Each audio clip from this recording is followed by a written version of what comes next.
Hello friends, welcome back to my channel. I am Soni Singh. आज के video में हम लोग जो मैंने आपको टर्म टू का मैंने आपको जो इम्पोर्टेंट क्वेश्चन दिया था उस पे बच्चों ने बोला चैप्टर 5 से आपका चैप्टर 5 है आपका चैप्टर 5 से जो दिया था उससे बच्चों ने बोला कि दिए मैं आंसर भी प्रोवाइड कर दीजिए। और मैंने कहा था कि आप लोग अगर रिक्वेस्ट करोगे तो मैं उसका आंसर आप लोगों को प्रोवाइड कर दूंगी। तो जितने भी क्वेश्चन थे उसके आंसर मैंने प्रोवाइड कर दिए हैं। आपको एक्सप्लेन भी करते जा रही हूँ, समझाते भी जा रही हूँ, ताकि आप जो एग्जैक्ट वर्ड है उसे ना लिखें पाएँ तो अपने वर्ड में भी उसे डिफाइन कर दें। ये ऑलरेडी बहुत ही ईजी लैंग्वेज में कन्वर्टेड है। मुझे लग रहा है कि आप लोग इसे लर्न कर लोगे। यहाँ तक मैं आपसे उम्मीद करती हूँ। अगर नहीं होता है तो कोई बात नहीं, एग्जैक्ट रट्टू तोता नहीं बनना है, समझ के आंसर को आप अपना डिफाइन कर दो।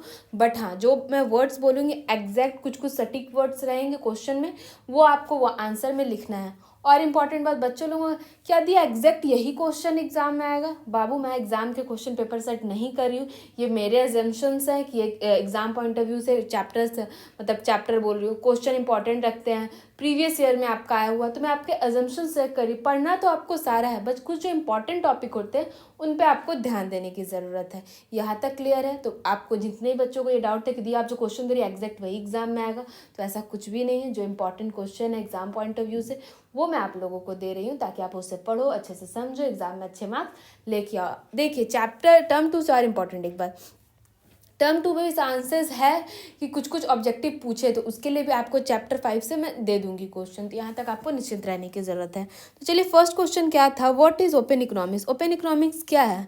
And open economics is a type of economics where not only a domestic factor but a entire of in other economics engage in a trade of a product, goods or services. Trade can be taken a form of a marginal exchange, technology transfer and all kinds of goods. Open economy in the sense में आपसे question में ये पूछना चाह रहा है कि कुछ भी चीज़ आप मार्केट में देखते हैं, कोई भी चीज़ ईजिली आ जाती है, अगर ईजिली आ जाती है तो ईजिली क्लोज भी हो जाती है। मतलब क्या है? All type, not only domestic, यहाँ पे लिखा है and all type of economic, हर तरह की इकोनॉमिक्स आ सकती है। और ऐसा नहीं है not only domestic factor, entire all other country engage in trade of a product, goods और सर्विसेज। कोई भी तरह की गुड्स आ सकती है, किसी भी तरह की सर्विसेज मार्केट में प्रोवाइड हो सकती है। तो इसीलिए ये है ओपन इकोनॉमिक्स। अगर 2 मार्क्स का आता है तो इतना, अगर आप 4 लाइन लिखते हैं दैट्स इनफ, उसमें और आके आपको ऐड करने की ज़रूरत नहीं है। अब आता है what is close economic? Close economy is a economics which has no economic related in a rest of a world. मतलब कोई भी अनदर कंट्री से हम लोग वो चीज़ नहीं कर सकते। That means that there are no import from other country and no export from other country. किसी भी कंट्री से हम लोग इम्पोर्ट एक्सपोर्ट नहीं कर सकते। Open economics is a economic which has the economics related with the rest of a world. मतलब जो ओपन इकोनॉमिक्स होता है वो रेस्ट ऑफ द वर्ल्ड, सारे वर्ल्ड से हो सकता है। बट क्लोज इकोनॉमिक्स हो गया तो उसमें इम्पोर्ट एक्सपोर्ट ही नहीं होगा। अगर इम्पोर्ट एक्सपोर्ट नहीं होगा तो इकोनॉमिक कहाँ से होगा? तो यही तो है कि क्लोज इकोनॉमिक हो जाता है। ठीक है, अब आपसे यहाँ पे पूछा गया है what is import and what is export. ठीक है, import are defined as a good produced outside the boundaries in a country which are the purchased by a country. Together with export, import represent a keystone of a foreign trade. मतलब foreign trade का import export एक की माना गया है। export क्या है? export refer to the product of goods in one country by sold by a buyer and abroad. ठीक है, export are one of oldest form of economics transfer on the largest scale between a nature. हम लोग का होता है। अच्छा, import का मतलब क्या होता है? एक्सपोर्ट का मतलब क्या होता है? इम्पोर्ट क्या हो रहा है? इंडिया में सामान आ रहा है वो इम्पोर्ट है, इंडिया से सामान जा रहा है वो इम्पोर्ट है। आप ये बताइए, मुझे कमेंट सेक्शन में बताइएगा। मैं देखना चाहती हूँ कितने बच्चों को इम्पोर्ट एंड एक्सपोर्ट का जो बेसिक कॉन्सेप्ट है वो क्लियर है कि नहीं। अगर आपको सही आता होगा तो मैं उस पर हार्ट दूंगी कि चलो बच्चों को एकदम एग्जैक्ट सही उन्होंने बताया। अगर जिन बच्चों का अगर रॉन्ग आंसर आ रहा होगा तो मैं कमेंट सेक्शन में ही इम्पोर्ट एंड एक्सपोर्ट का बता दूंगी कि इम्पोर्ट का मतलब क्या होता है, सामान आना या सामान का जाना। ठीक है, ये आप लोगों के लिए होमवर्क है, कमेंट सेक्शन में कमेंट करना। Write the name of a to invisible item. Invisible item का क्या है? एक्सपेंडिचर ऑन अ ट्रैवल, मतलब पेमेंट किए हम लोग। सर्विसेज रिकमेंडेड बाय कॉमर्शियल, जो करते हैं हम लोग ऑनलाइन सर्विसेज करते हैं ई कॉमर्स के थ्रू, टिकट बुक करना, वो भी तो हम लोग का सर्विसेज दे रहे हैं। इनविजिबल है बट सर्विसेज तो हम लोगों को मिल रही है। यहाँ तक क्लियर है? नेक्स्ट पॉइंट क्या कह रहा है? Define balance of payment and what do you mean by balance of a payment account. तो इसका क्या आंसर मैंने लिखा है? Balance of payment is an overall record of a economics transaction of a country it in a given period which is with the rest of the world. मतलब क्या होता है बैलेंस ऑफ पेमेंट, क्या पूछा गया, जो भी पूरे वर्ल्ड के साथ हो रहा है, ऑस्ट्रेलिया से क्या हो रहा है, लंदन से क्या हो रहा है, अमेरिका से क्या हो, किसी भी देश से हम लोग का क्या हो रहा है इम्पोर्ट एंड एक्सपोर्ट में, जितने भी इकोनॉमिक्स ट्रांजेक्शन है उसको रिकॉर्ड करके रखता है। ये सारी चीज़ें आप लोग को क्लियर है, यहाँ तक कोई डाउट नहीं है। और मैंने तो ये एग्जैक्ट आपको जब मैंने चैप्टर 5 पढ़ा तो वहीं से ये वाली यहाँ से एग्जैक्ट ये लाइन वहाँ से मैंने ले लिया है। जिन बच्चों ने वो वीडियो देखी है आपको पता होगा वहीं से एग्जैक्ट ये है।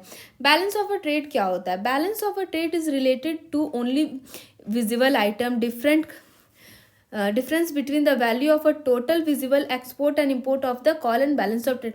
मैंने आपको बताया था एक्सपोर्ट और विजिबल आइट कितना एक्सपोर्ट हो रहा है, कितना इंपोर्ट हो रहा है, कितना उसमें हम लोग का डिफरेंस आ रहा है, वो चीज़ हम लोग का शो करता है बैलेंस ऑफ ट्रेड को। ये हम लोग का है। एंड लास्ट क्वेश्चन हम लोग का है difference between balance of trade and balance of payment. इसमें क्या डिफरेंस है ये दोबारा बताने जा रही हूँ, ऑलरेडी ये मैंने एक्सप्लेन किया हुआ है बट फिर भी आंसर में आया तो एक बार फिर से रिवीजन छोटा सा। Balance of trade refers the difference between import and export of a goods of a country. Balance of trade क्या करता है, इम्पोर्ट एंड एक्सपोर्ट के डिफरेंस को बताता है। ठीक है, यहाँ तक क्लियर है। एंड बैलेंस ऑफ पेमेंट क्या करता है? Balance of payment is a statement of all economics transaction between residence country. Record करके रखता है। ये क्या करता है? डिफरेंस बताता है। और ये क्या करके रखता है? रिकॉर्ड रखता है, रिकॉर्ड इन शॉर्ट वर्ड। ठीक है, it is a narrow concept, it has a component of balance of pay, it is a wider concept कहा जाता है। It is a only a particle record hand, it is no a indicate, it is a complete record. इसमें complete क्या होता है? Record होता है, mark कीजिएगा। और इसमें क्या होता है? Only a particle record, no true, मतलब कॉपी पेन का नहीं होता है वैसा, वो सारी चीज़ें। ठीक है, इकोनॉमिक्स रिलेटेड अदर कंट्री, यहाँ तक ये वाली लाइन सेम है। यहाँ पे it is a complete record of economics transaction with the rest of a world, hence is provided a true picture of economic of a country with the rest of a world. True picture दिखाता है कि हम लोग कितने export and import कर रहे दूसरे country से। इट मे बी फेवरेबल और अनफेवरेबल, ये फेवरेबल और अनफेवरेबल दोनों हो सकता है। From accounting point of view it is always balanced. आपको पता है आप रिकॉर्ड कर रहे हो। अगर आप कॉमर्स के स्टूडेंट हो तो आपको पता होगा आपका कितना डेबिट हो रहा है, कितना क्रेडिट हो। अगर आपका 10 रुपये डेबिट हो रहा है, 12 रुपये क्रेडिट हो रहा है तो 2 रुपये का डिफरेंस है। अगर 12 रुपये का डेबिट हो रहा है, 10 रुपये का क्रेडिट हो रहा है तो 2 रुपये आपका माइनस में है। ये सारी चीज़ें समझ में आ रही है। तो आप जो बच्चे आर्ट्स के हैं, साइंस के हैं, मतलब डेबिट मतलब आपके अकाउंट से पैसा कट रहा है, क्रेडिट मतलब आपके अकाउंट में पैसा आ रहा है। तो जब पैसा कट रहा है और पैसा आ रहा है तो उसमें आप डिफरेंस निकाल लो क्या है। बेसिक सा कॉन्सेप्ट हर किसी को समझ में आ जाए। आई होप आपके लिए वीडियो हेल्पफुल रहेगा, समझ में आई होगी। अगर कोई और डाउट रह जाती है तो कमेंट सेक्शन में आप कमेंट करके पूछ सकते हो। एंड वीडियो पसंद आती है तो लाइक एंड सब्सक्राइब चैनल को जरूर करें। अपना क्या समझ में आया कमेंट सेक्शन में जरूर comment. Thank you for watching this video guys, thank you so much.